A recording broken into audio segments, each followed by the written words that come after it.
pride myself in getting too involved in it, but if you were to ask me the question, do you hate Celtic?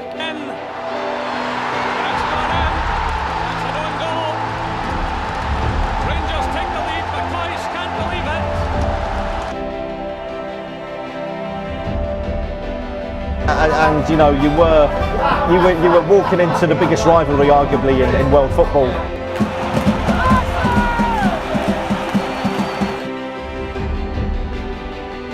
Well, it's certainly not good to have the two teams dominant. You know what I mean? If they're bringing in certain amounts of millions, they're going to obviously be worth a certain amount of money. And I was brought up in the east side of Edinburgh, which is mostly Hibs.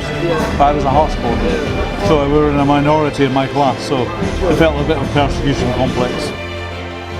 And I would never wear green and white, you know, and I don't own anything that's green. I really started supporting Hibs as a by way of a protest. A lot of the Hibs fans were waving Irish flags, Aaron Go Gra flags, Ireland forever, that's what those flags mean. So It's something a little bit, it's important to us up there. It's important. Football it's in your blood.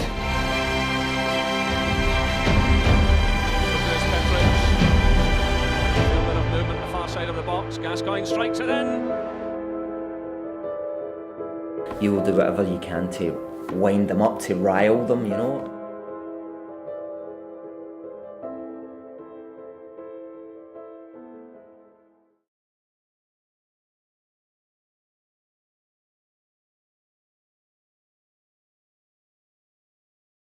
well, my first experience of football, because I was born in West London.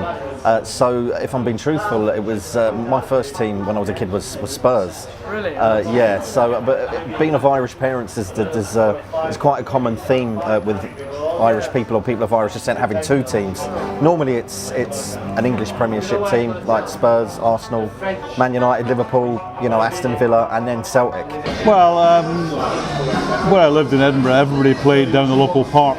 So I used to go out when I was 6 or 7 with my older brother down to the park, and there'd be games of 30 aside at football in the park. Everybody played. You couldn't get a space unless you were there early in the morning. And I just remember we used to sit near a group who've been there forever called the Billy Boys. Okay. And that's a renowned unionist, loyalist Rangers supporters group, and I was just petrified because there was just drums banging, flutes next to us. And I just remember my dad always had his arm around my hand, just kind of squeezing me every time it got loud. My first football match was actually the Scottish Junior Cup final. Non-league, it was cheap, it was local. Well, it was inbred within Glaswegian culture growing up. I grew up in a place called Postle Park, and you know, everybody was either Rangers or Celtic, and I was brought into a Protestant family. And I used to go to watch Rangers with my dad and some friends. So ever since, you know, it's just in my heart, in your blood, and you're taught, and you know, you like Rangers and you don't like Celtic, and that was it, really. I don't know, I must have been about 6. All I can remember is partly being terrified of the football stadium. Boyd, who emerges with the ball, flips it through for Donnelly. This is Tom.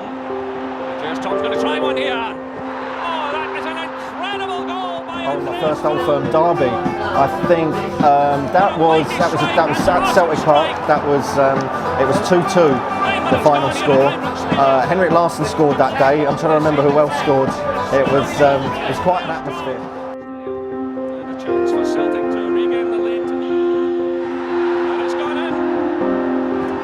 You learn pretty quickly of the friction, could we put it, the rivalry between the clubs very early on, and you hear a lot of, you know, horror stories of fans getting attacked, and I would arguably say that there is nothing in the world like the Celtic Rangers rivalry, because although as a Spurs fan as well, you've got that rivalry with Arsenal, that's local rivalry, and it's nothing more than that really at the end of the day. And I know both sets of fans don't like each other and dislike each other, and it's very intense, of course, but it's just local rivalry at the end of the day. It's very extreme.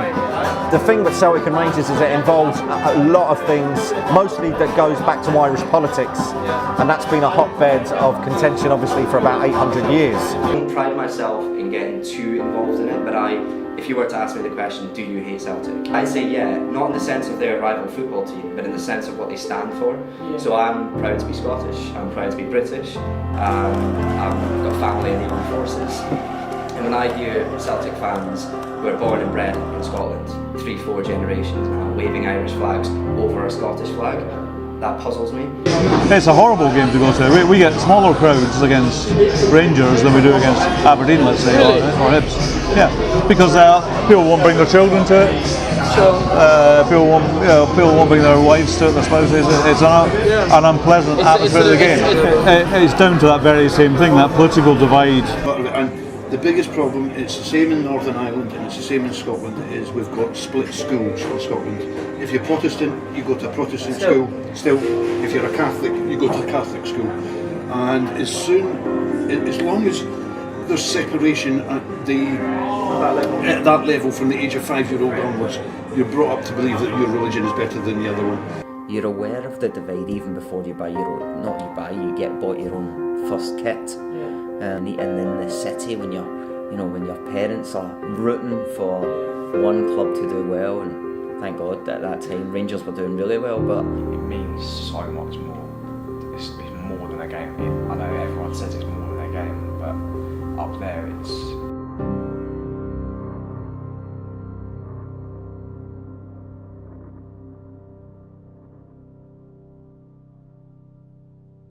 If you hate the Royals, if you hate the military, if you hate anything remotely British or Scottish, why are you here? A small minority are clued up enough and have those views, so they genuinely feel strongly about those views and they've done their research. A very small minority. I know loads of Celtic fans, some of which have no Irish roots, which is the odd thing. And when they go to an Ibrox stadium or any stadium with Celtic, they'll sit there singing these songs. They don't understand the songs, they typically don't understand the politics. I don't think they realise the implications. There's the divide, but there's also a great level of friendship. Not particularly when the matches are on, but you know. We've got to self-police it, but unfortunately Rangers and Celtic, it's not a minority, it's a majority, and they'll never be able to self-police it. I think children at that age should be encouraged to learn, first of all, and inquire about which route they want to take in life, you know. And I think in every element, in every lesson, I don't think that you can stop children or stop their opportunity to learn more about it. So I think the bit that really gets to me as someone who's very patriotic is, why do we allow that on our streets? It's like I wouldn't go to Dublin and start singing songs glorifying the death of Catholics. As I got a little bit older, when I was around 7 or 8 then, I started to learn a little bit more about Glasgow Celtic and that it was formed by Irish immigrants in Glasgow. So I could relate to that strongly, you know, being born here of Irish immigrants in London. So Celtic have associated themselves with the IRA, we were a very left-wing organisation at the time, and so the IRA, the PLO, the Palestine Liberation Organisation, were all cut of the same cloth, and so they tended to support left-wing rebellions. Exciting as well, though. It was very edgy, very edgy. That rivalry still to this day is. You know, my bitterness is I was quite bitter when I was younger, but it is waning away as I get older. You know, yeah, I've got 3 children now, and grown up, family man, professional job, and you know, there's no room for that in my life at all. Yes, there's a friendly dislike of Celtic Football Club and everybody that's associated with it, but there's no way that I would ever say to any of my kids, you shouldn't be friends with that boy. I wouldn't have my children wearing green and white, you know, ever, and I would never wear green and white, you know, and I don't own anything that's green. Oh, it's massive. You know, it is. I don't know whether it's Catholic Protestant, but it's certainly you know, it's the football clubs. Rangers fans hate Celtic, and Celtic fans hate Rangers, and Rangers fans hate Hearts, and everybody seems to hate Rangers. Everybody. But you look at England, and the dominant side in England is Manchester United. Unless you're a Manchester United fan, you hate United. You know, you're into them, and you want them to lose, and you know, you're happy when they lose, and you're just posting pictures, but it always happens with the dominant clubs. The media quite often say Celtic and Rangers are good for Scottish football, they bring money in. I don't think they do. I think it creates an artificial environment which actually pushes people away from attending football.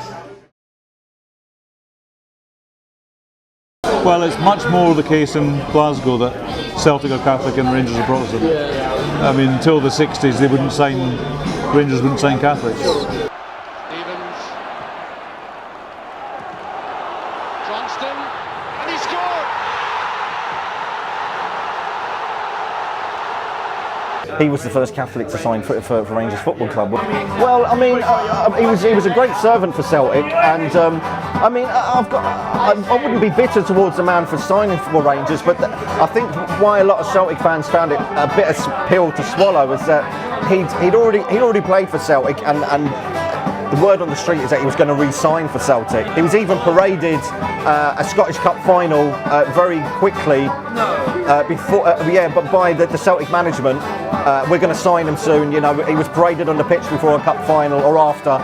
And so, you know, the word on the street is that Mo Johnston's re-signing for us, so everyone was delighted. The last minute, Graham Souness came in, tempted him with an offer, and he took it. Everything, but the fallout of Mo Johnston, and it was obviously a very famous thing. Mo Johnston was the first Catholic to sign for Rangers, and it was a really good thing, I think. It was. Whereas Celtic have always signed, you know, people of all religious faiths since day one. They've always been an inclusive club, but for Rangers, for whatever reason, they found that a little bit more difficult to deal with. Graham Souness signed him. But it was a really brave and really honourable thing that Mr. Souness done. Mr. Souness was a great player and manager for Glasgow Rangers, so there's no doubt that what he did was a step in the right direction to break down the divides, and lots of Celtic players, lots of Rangers players have been Catholic since then, and there's no issue. Obviously there was the historic no Catholic rule, but you know, people have grown up and people have moved away from that silly way of looking at things, because you shouldn't hold something against somebody just because of the because Protestant and Catholics actually believe in the same thing. They might have a few fundamental theological issues, but ultimately they believe in God and Christ, and that's and the Holy Spirit. But there's just a few fundamental issues that they have with one another. But the believing in the same God, believe it or not. I don't have an issue with it. I mean, I don't care what your background is, anything of that nature. If you put on the blue jersey and you play good, then you're welcome. And I think that's the view of the overwhelming majority. I think back then it's understandable that that was less accepted. But no, I think it's a great thing. He's a good player, regardless whether he was Catholic and a Celtic. I think he was a Celtic fan growing up as well. Like I say, if they could put that to one side and put 110% into Rangers, then they justify the pay packet each month, and they deserve the respect of the fans. And I think you only need to look at another player, which is Neil McCann, who presents BBC Sports all the time, greatest Rangers player, and I'm pretty sure he was a Catholic as well.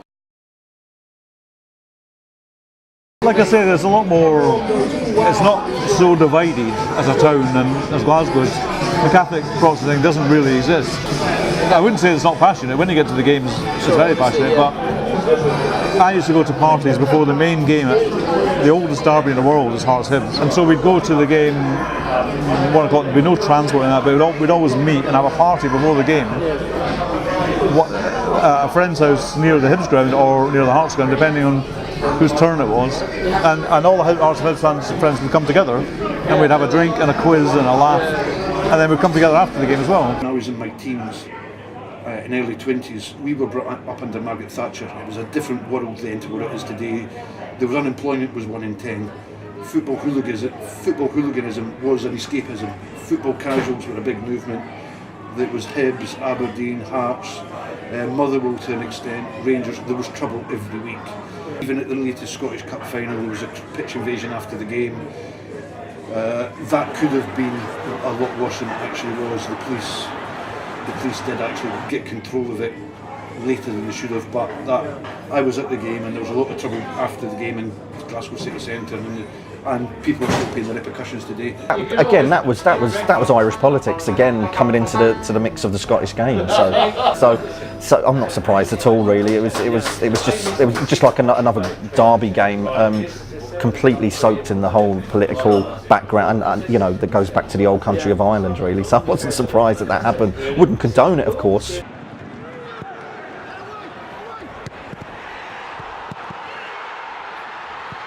Well, I wasn't allowed to go to those games until I was a bit older because the atmosphere was a bit different.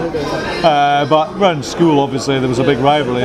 Edinburgh's got only two sides, so you were either a Hearts supporter or a Hibs supporter. If you look at the makeup of the Hibs supporters, the demographic makeup, it's probably about 50-50 Protestant Catholic. We're not a predominantly Catholic club anymore. We do still have our roots in Ireland. The name Hibernian obviously means from Ireland, and they were founded by priests. It was a youth club, basically. And I don't see a lot of politics with the two Edinburgh clubs. Your Hearts supporter's not going to like me for saying this, but Hearts, back about 30 years ago, did have an affiliation with the National Front. Chelsea supporters were coming up and handing out leaflets for the National Front and the English National Party, and that sort of thing. But to say it was a minority would be an understatement.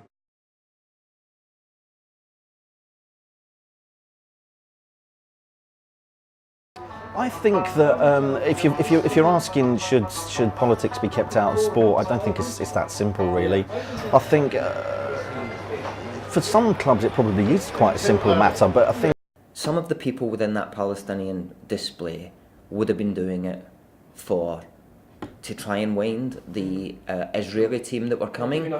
There could be nothing more than that. I would say maybe 70%, 80% of the people that were involved in that display, and then you've got a smaller minority that actually are involved in political. Like the Green Brigade and all that. Yeah, the Green Brigade are a very small minority of Celtic fans, but they drag in people with them who are a bit clueless, and I don't mean that in a derogatory sense, but regarding the political stance, what does a 20-year-old boy from Scotland know about the struggles in the Middle East? I know when I was 20 years old, I knew nothing about it. The history of that, the history of the Middle Eastern, it goes back to BC. Do you know what I mean? The Muslims and the Christians have been fighting and the Jews have been fighting for thousands of years. So for a few boys for the west side of Scotland to display that big banner. Now, some of them would have had a very good motive, to highlight the outrage that's going on in Palestine. I mean, like I say, I have no shame in admitting that, I'm proud to be from that background in terms of where my family, and proud to be very Scottish and things like that. I mean, I was personally disgusted by Celtic's stunt against the Israeli team. Not only because I just think you don't go to someone else's country and disrespect them like that. If they wanted to do it at their stadium, fine. I think they did as well, actually. But I think there's no place for that kind of politics. There's no link. I mean, how they've justified it is they've said, Ireland was subject to similar abuse by the Brits and all this nonsense. They'll literally come up with anything.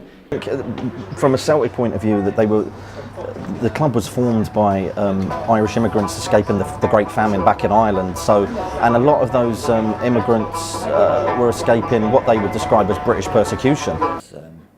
Really, Celtic fans are like any other football fans. They want their club to do well, and my experience tells me that whenever another club from another country is going to your hometown, your home stadium, you will do whatever you can to wind them up, to rile them, They weren't made welcome. So it's all well and good saying that Celtic fans or politics should be kept out of football, but for some clubs, not all clubs, but for some clubs, it's not that simple, because Celtic are kind of their fans have never felt totally accepted in the city of Glasgow or in Scotland as a whole, being Irish Catholic. Got this back and forth migration story going on, and it's so deep rooted. It's part of how that club was formed, that they're linked. So if you're talking about a club maybe like Brentford or randomly, politics doesn't come into it for them, because they were just born out of a local club that got bigger and bigger. Same at QPR or any club like that. But for a club like Celtic, they were born out of political situations, immigration, forced immigration, and not being accepted into their new surroundings. So the whole Irish politics has really shaped Glasgow Celtic Football Club still to this day. But this whole rivalry on Glasgow Derby Day comes whooshing to a head, and it all comes out, and it goes back hundreds of years. So politics in football, for some clubs it's easy, it shouldn't be there, and it doesn't have to be there, but for a club like Celtic, it is there, and it's the elephant in the room, and it will always be there, because that's how that club was formed, out of social injustice, really. It is a Neanderthal way to behave, to bring British and Irish flags to games and sing about 19th century conflicts, religious divides, when I would think 90% of the people who attend the football games are probably atheists. The Hearts fans used to sing a couple of songs that were associated with that. Hello, hello, we are the Galway boys. We're up to our knees in Fenian blood. There's a few people try to sing it at games and they get booed out and stopped by the others. So it's fading slowly, and the sooner the better. It is more passionate in Scotland, there is, but I would say that there is something a little bit.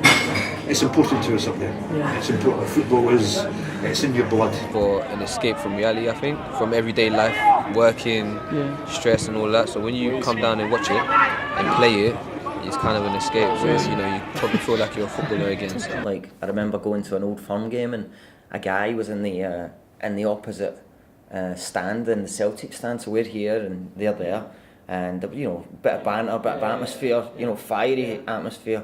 And a guy came out from the back of the stand, and he was dressed as the Pope, a full papal outfit, and you have to go to put your hands together and say, listen, fair play to you, pal, and the Union Jack, and we sing Rule Britannia and God Save the Queen, and we're very proud to be part of Great Britain. I look at myself as a British man, born in Scotland. But and because we were going to through their section of where all their fans were, the pubs and what, there was just abuse being screamed out over the police. I heard a few cracks, so obviously someone threw a bottle or something.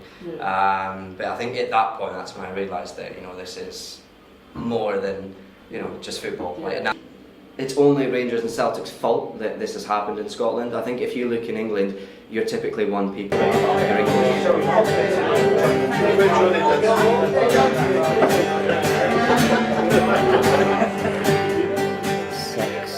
I remember my memories, and I remember going down to the Glasgow City Centre and getting my first ever Rangers kit. And one thing I've noticed about England and Scotland in particular is I don't see a lot of pride in the players anymore. Back in the day, you used to see Scotland fans belting out the anthem, really proud, gearing up. You look at them now, same with the England players. We didn't miss Rangers when Rangers went in the league. Scottish attendances didn't drop. Scottish attendances actually went up in a lot of the grounds. Football, and it's through Glasgow and through the Celtic and Rangers thing. So they've got a vested interest in keeping that as it is. As a Celtic fan, it grieves me to say it, but Scottish football needs big games like that. More derbies, the better.